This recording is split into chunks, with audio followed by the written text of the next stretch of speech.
அனைவருக்கும் வெற்றி தமிழ் பயிற்சி அகாடமியின் சார்பாக இனிய வணக்கம். இந்த ஷார்ட்ஸில் நம்ம 10th ஜியாகிரஃபியில் இருக்கக்கூடிய ரயில் போக்குவரத்தில் மிக முக்கியமான ஒரு கேள்வி, அடிக்கடி வினாத்தாளில் கேட்கப்படக்கூடிய ஒரு கொஸ்டின் இந்தியாவில் எப்போ புறநகர் ரயில் போக்குவரத்து தொடங்கப்பட்டது. ஸோ இந்த கேள்வி தான் கேட்டுக்கிட்டே இருக்காங்க. ஸோ இந்த பகுதியை தாங்க நம்ம பார்க்க போகிறோம். ரொம்ப சிம்பிளான ஒரு கொஸ்டின் தான். ஸோ இந்தியாவில் முதல் புறநகர் ரயில் போக்குவரத்து 1925 தொடங்கப்படுதுங்க.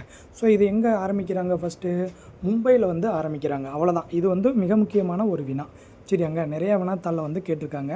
ஸோ 1925 ஞாபகம் வச்சுக்கிறணும்.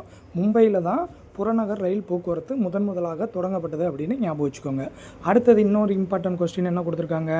இந்தியாவினுடைய அதிவிரைவு வண்டி, அதாவது மிக அதிவேகமாக செல்லக்கூடிய ரயில் வண்டி எது அப்படின்னு சொல்லி பார்த்தீங்க அப்படின்னா காதிமன் அப்படின்னு சொல்கிறோம்.